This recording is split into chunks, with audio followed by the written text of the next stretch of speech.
Baik, di sini kami dari kelompok 7 ingin mempresentasikan pesta perubahan. Next. Sebelum kami melanjutkan ke presentasi, izinkan kelompok kami memperkenalkan diri terlebih dahulu. Perkenalkan, saya sendiri Komang Bagus Ali Prasetyawan dengan akhiran NIM 1207 sebagai pemampar materi dan moderator. Selanjutnya ada Ibu Edi Purna Aryawan dengan akhiran NIM 1288. Yang kedua ada Kadek Sabi Gunawan dengan akhiran NIM 1180. Yang keempat ada Sadam Tri Pramukas yang akhiran NIM 1156. Dan yang kelima ada Vito Glenn Christie yang akhiran NIM-nya 1108. Next. Adapun submateri pembahasan pada pesta perubahan ini, yang pertama itu pesta perubahan, yang kedua merancang pesta perubahan, yang ketiga The Seven Styles of Encouraging, yang keempat menciptakan atmosfer untuk berubah, yang kelima mengapa manusia akan berubah. Next. Untuk materi ini akan dijelaskan oleh rekan saya. Untuk rekan saya dipersilakan. Baik, terima kasih atas kesempatan yang telah diberikan kepada saya. Di sini saya akan menjelaskan materi tentang pesta perubahan.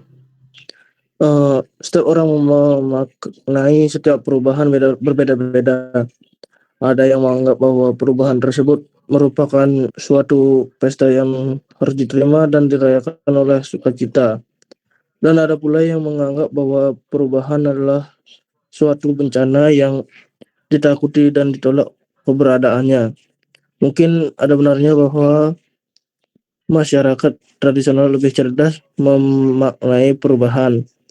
Bagi mereka, kehidupan sudah ada yang mengatur dan perubahan adalah alat sang pencipta untuk membentuk kehidupan yang lebih baik agar manusia makin mengenalnya.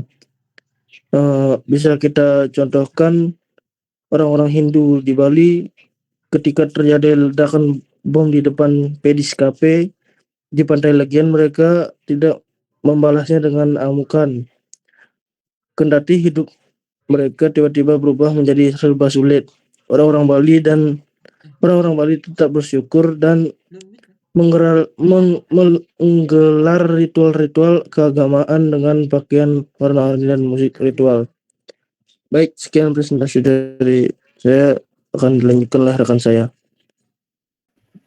Baik, terima kasih atas kesempatannya. Di sini saya menjelaskan materi tentang merancang sebuah pesta. Untuk merancang sebuah pesta dibutuhkan topik pesta, merupakan singkatan untuk menciptakan suasana pesta yang kita kehendaki, yaitu antara lain sebagai berikut. Ada tujuan. Tujuan dari pesta ini adalah menciptakan dukungan untuk suatu perubahan. Adapun organizer dalam suatu perencanaan dibutuhkan suatu tim khusus yang merancang suasana dan acara. Adapun peralatan pesta dibutuhkan adanya peralatan-peralatan pendukung seperti layaknya sebuah pesta. Adapun informasi dari semua itu ada satu yang penting, yaitu penyebaran informasi. Informasi bersifat memberitahu, memberi semangat, menyortir dan mendidik. Adapun penghibur, suatu pesta memerlukan suatu penghibur. Dalam suatu pesta penghibur bertujuan agar para tamu yang datang bisa terhibur dan senang dengan pesta tersebut. Adapun suasana, untuk menjamin agar semua orang merasa terundang dalam pesta tersebut, kita harus mampu menciptakan suasana yang menyenangkan. Adapun tata tertib, untuk menjadi perubahan sebagai sebuah pesta dibutuhkan tata tertib yang dimengerti, disepakati semua pihak. Yang terakhir ada artistik. Sebuah pesta harus menarik dan artistik tidak boleh sekedar asal jadi atau menjalankan target. Baik, itu saja materi dari saya. Materi selanjutnya akan oleh rekan saya. Terima kasih. Baik, kali ini saya akan mempresentasikan materi yaitu The Seven Essentials of Encouraging. Untuk membuat perubahan itu berhasil, tentu saja pemimpin perubahan tidak semata-mata mengedepankan pesta sendiri. Menurut Coyce dan Posner 2003, memperkenalkan 7 kunci utama untuk merangsang perubahan. Ketujuh kunci utama itu disebut sebagai The Seven Essentials of Encouraging, yaitu yang terdiri atas yang pertama, standar yang jelas. Supaya berhasil dalam menggerakkan perasaan, sangat mutlak dibutuhkan kesamaan visi tentang standar yang harus dicapai. Yang kedua yaitu standar yang sempurna. Sebuah pesta perubahan akan berjalan menyenangkan apabila pemimpin memiliki keyakinan kuat bahwa para pengikutnya mau dan mampu menggerakkan seluruh kekuatan. Yang ketiga, perhatian. Pemimpin yang perhatian akan dikenal sebagai atasan yang bersahabat dan mengenal masalah-masalah pada stafnya dengan jelas. Yang keempat yaitu personalisasi penghargaan. Pengakuan atau penghargaan perlu diberikan untuk meningkatkan kembali atau upaya untuk meneguhkan seseorang. Pemimpin harus mengenali betul personal orang yang akan diberikan penghargaan. Dengan begitu, pemimpin dapat memberikan penghargaan secara lebih spesial dan penuh makna atau memorable. Yang kelima, rayakan keberhasilan bersama-sama. Setiap keberhasilan harus dirayakan. Perayaan tidak harus berupa pesta mewah. Nah, disinilah berbagi dengan sekelompok orang-orang yang berjasa dan layak diberikan penghargaan. Yang keenam itu berikan cerita. Perubahan akan semakin indah bila dilengkapi dengan cerita-cerita yang akan menggerakkan tindakan, menyentuh manusia, mengajarkan sesuatu, dan menimbulkan daya ingat yang kuat. Dan yang terakhir yaitu berikan contoh. Ketika pimpinan memberikan contoh, maka bawahan dan para pengikutnya akan melakukan sesuatu tanpa beban, karena mereka tahu pemimpinnya dapat ditiru dan sebuah perlakuan yang adil sedang terjadi. Baik, sekian presentasi dari saya. Selanjutnya dilanjutkan oleh rekan saya. Baik, di sini saya akan melanjutkan materi berikutnya, yaitu menciptakan atmosfer untuk perubahan. Dalam menciptakan perubahan, kita perlu menciptakan atmosfer yang kondusif, yang mana dapat membuat semua orang bergerak beriringan dan melakukan perubahan dengan senang hati. Dalam hal itu perlu diperhatikan 11 hal yang perlu dipersiapkan untuk menciptakan suatu perubahan. Baik, yang pertama ada menggunakan bahasa tubuh yang bersahabat. Menggunakan bahasa tubuh yang bersahabat akan sangat membantu orang-orang merasa nyaman untuk berada di sekitar kita. Dengan menggunakan bahasa tubuh yang bersahabat, itu akan membantu bahwa kita akan sangat ditentukan bagaimana kita menata bahasa tubuh dengan baik. Kemudian yaitu menggunakan simbol-simbol perubahan. Apa yang dimaksud dengan simbol-simbol perubahan? Simbol-simbol perubahan itu digunakan manusia untuk berkomunikasi dengan simbol-simbol, di mana manusia dapat memahami simbol-simbol itu dengan baik, dan semakin tinggi tingkat yang dicapai seseorang akan semakin simbolik. Kemudian ada menggunakan pihak ketiga yang mereka sukai dan hormati. Orang-orang yang kredibel, punya keahlian khusus, jujur, dikenal luas, dan enak dilihat dapat digunakan untuk diminta bantuannya untuk mencairkan suasana. Orang-orang yang selama ini mereka kenal lewat media massa akan menimbulkan kekaguman, asalkan betul-betul ahli dan tidak berbicara bias. Kemudian yang keempat ada memberikan pelatihan lintas sektoral. Kemampuan ini digunakan untuk perubahan yang mana yang akan ditentukan oleh input yang mereka miliki. Pelatihan adalah yang bagus untuk mengisi kepala para pengikut, apalagi bila diberikan secara literal kontrol, sehingga mereka paham apa yang terjadi di divisi atau unit bisnis lainnya. Kemudian yang kelima, mengirimkan mereka keluar. Pada dasarnya, manusia memang senang diajak jalan-jalan. Dengan hal-hal baru yang terjadi di luar, sikap seseorang bisa menjadi lebih positif. Dengan melihat hal yang terjadi di luar lingkungan, mereka akan merefleksi, yaitu bercermin betapa tertinggalnya mereka kalau tidak berubah. Kemudian yang keenam, menemukan kehebatan bawahan. Kita perlu membuka kuping yang lebar-lebar untuk mencari kehebatan-kehebatan atau karya-karya luar biasa yang dilakukan oleh kolega kita. Tapi cobalah tetap memberikan penghargaan terhadap hal-hal yang kita anggap biasa saja. Pasti mereka akan lebih bersemangat dan memberikan yang lebih baik lagi. Kemudian ganti bagian-bagian tertentu. Mulailah perubahan dan mengganti pergantian visi tertentu dalam perusahaan. Hal ini diperlukan untuk membentuk atmosfer baru, di mana harus diikuti dengan langkah-langkah yang jelas serta visi yang dapat dimengerti oleh semua pihak. Tapi yang lebih penting lagi adalah perubahan harus segera dilaksanakan. Kemudian menumbuhkan kepercayaan. Kepercayaan harus ditumbuhkan. Kepercayaan adalah fungsi dari waktu, yaitu berapa banyak waktu yang Anda berikan. Semakin banyak waktu yang kita berikan, maka akan dinilai sebagai peduli. Semakin peduli, artinya semakin dapat dipercaya. Kemudian memberikan ownership perubahan pada mereka. Perubahan memang agenda yang penting bagi kita. Maka memberikan atau mengalihkan kepemilikan atau ownership dalam perubahan itu dari tangan kita lalu kepada seluruh karyawan. Alihkan kepemilikan lewat berbagai pertemuan rutin dan berikan mereka inisiatif untuk mempeloporinya. Kemudian yang ke-10 yaitu menunjukkan bahwa perubahan menguntungkan semua pihak.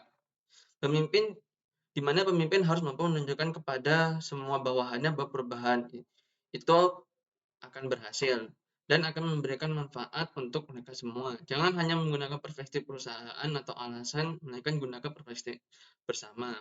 Dengan prinsip ini, maka sebagai timbal balik perusahaan harus rela memberikan bahan bakar senyumnya kepada karyawan berupa bonus atau penghargaan lainnya bila perusahaan mulai membuahkan hasil. Kemudian yang 11 yaitu melakukan pertemuan secara rutin.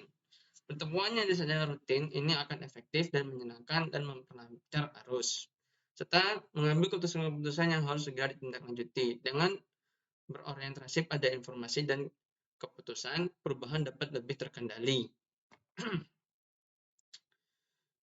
Manusia pada dasarnya mengalami resistensi perubahan dalam mengambil keputusan, maka diperlukannya melakukan pertemuan rutin ini. Baik, itu saja dari saya. Materi selanjutnya akan disampaikan oleh teman saya. Baik, terima kasih atas kesempatan yang diberikan. Di sini saya akan menjelaskan tentang mengapa manusia enggan berubah. Yang pertama, itu perubahan itu bukan datang dari diri orang tersebut. Dalam manusia cenderung ingin mengendalikan hidupnya. Namun, apabila ada gagasan perubahan dari orang lain, biasanya manusia itu menjadi pasif dan merasa tidak tertarik dengan adanya perubahan tersebut karena bukan berasal dari dalam dirinya sendiri melainkan dari orang lain. Lalu yang kedua ada gangguan terhadap rutinitas. Manusia biasanya melakukan sebuah kegiatan sehingga menjadikan kegiatan itu menjadi sebuah rutinitas dalam kehidupannya.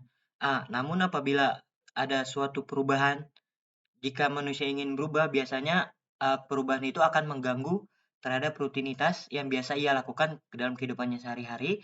Dan itulah alasan mengapa manusia biasanya enggan untuk melakukan perubahan, karena biasanya hal tersebut akan mengganggu kebiasaan yang ia lakukan dalam kehidupannya sehari-hari.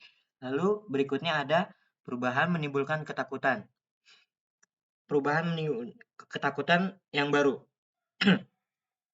Biasanya manusia lebih mementingkan masalah-masalah yang telah lalu tanpa mempertimbangkan solusi-solusi yang harus dicapai. Padahal harus untuk menghadapi perubahan yang terjadi, ada kalanya kita harus meruntuhkan bangunan yang telah lama, menggantinya dengan bangunan yang baru.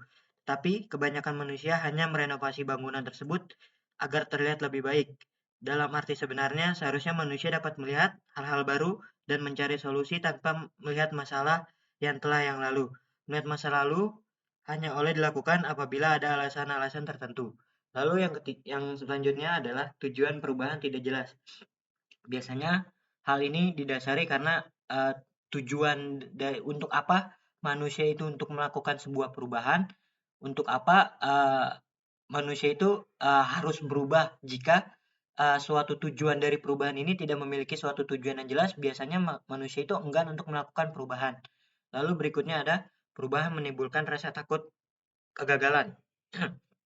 Nah, biasanya dalam suatu perubahan ini biasanya manusia itu akan memikirkan hal-hal yang akan terjadi ke depannya jika manusia itu ingin melakukan sebuah perubahan. Nah, biasanya dalam memikirkan hal tersebut, biasanya muncullah suatu rasa takut dalam kegagalan jika manusia melakukan sebuah perubahan.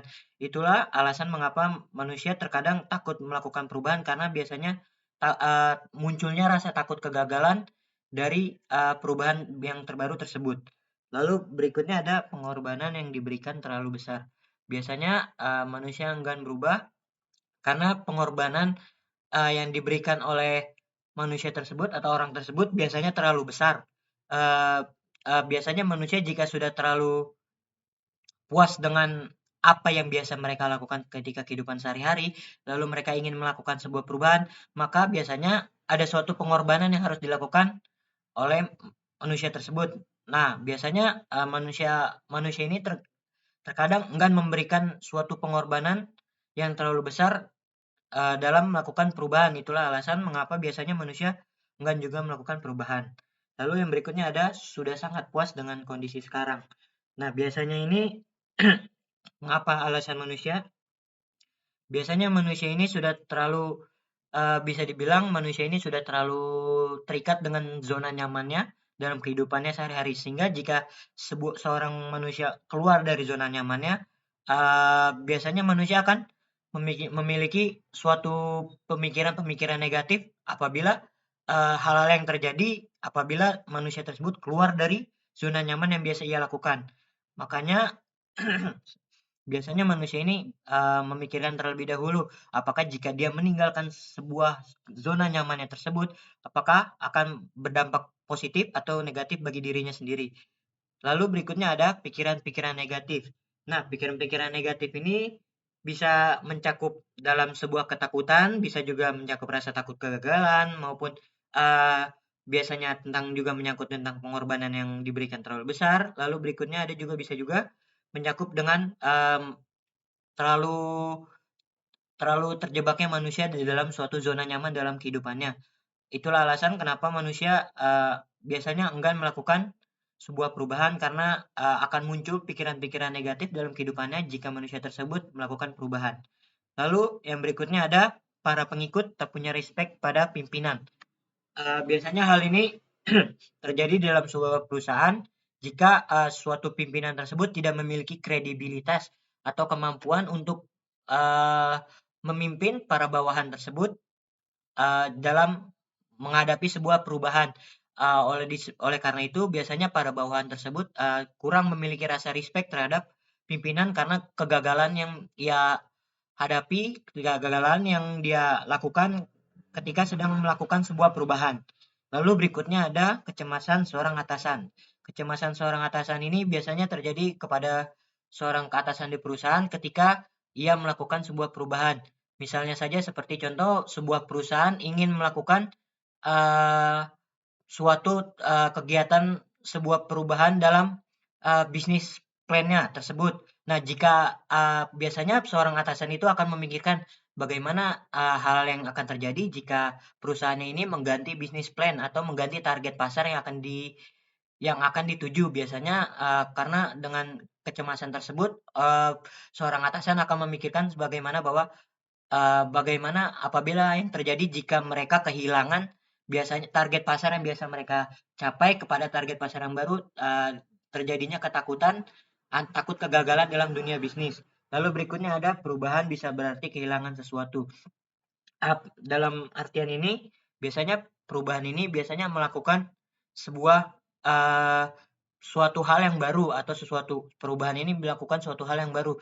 Nah, jikalau sebuah perusahaan atau seseorang melakukan perubahan, biasanya orang tersebut biasanya akan menghadapi kehilangan sesuatu hal yang biasa ia lakukan dalam kehidupannya. Baik juga dalam hal tersebut juga menyangkut di dalam sebuah perusahaan. Lalu berikutnya adalah perubahan menuntut tambahan komitmen. sebuah perubahan akan berjalan dengan baik jika dibarengi dengan komitmen yang pas atau komitmen yang sangat cocok untuk dilakukan perubahan. Jika suatu perubahan tidak dibarengi dengan sebuah komitmen, maka perusahaan tersebut biasanya akan mengalami sebuah gejolak di dalam ketika perusahaan tersebut sedang menghadapi masa perubahan. Lalu berikutnya ada berpikir sempit. Biasanya dalam berpikiran sempit ini balik lagi ke manusianya, karena manusia ini takut biasanya untuk melakukan sebuah perubahan, takut mengambil keputusan sebuah perubahan, maupun manusia ini biasanya tidak memiliki sebuah visi atau tujuan yang jelas jika manusia ini melakukan sebuah perubahan. Itulah biasanya menjadi alasan mengapa berpikiran sempit ini merupakan sebuah alasan juga terhadap manusia enggan berubah. Lalu yang terakhir ada terperangkap tradisi. Terperangkap tradisi ini sebenarnya sebuah alasan yang bisa dibilang cukup sangat riskan, dikarenakan biasanya jika sebuah perusahaan atau seseorang ingin melakukan perubahan, namun biasanya perubahan tersebut yang ingin ia lakukan ini sangat bertentangan dengan tradisi budaya di mana perusahaan itu berdiri, ataupun tradisi budaya di mana sebuah perusahaan itu biasanya berdiri. Jadi jika suatu perubahan itu dilakukan, apakah hal ini akan bertentangan dengan sebuah kebudayaan yang berada di daerah sempat atau kebudayaan yang biasa terjadi di sebuah perusahaan. Hal itu biasanya juga menjadi alasan mengapa sebuah perusahaan takut melakukan sebuah perubahan. Demikian presentasi dari saya. Terima kasih. Baik, kesimpulan materi ini yaitu tentu saja pesta perubahan merupakan sesuatu kejadian yang menyenangkan.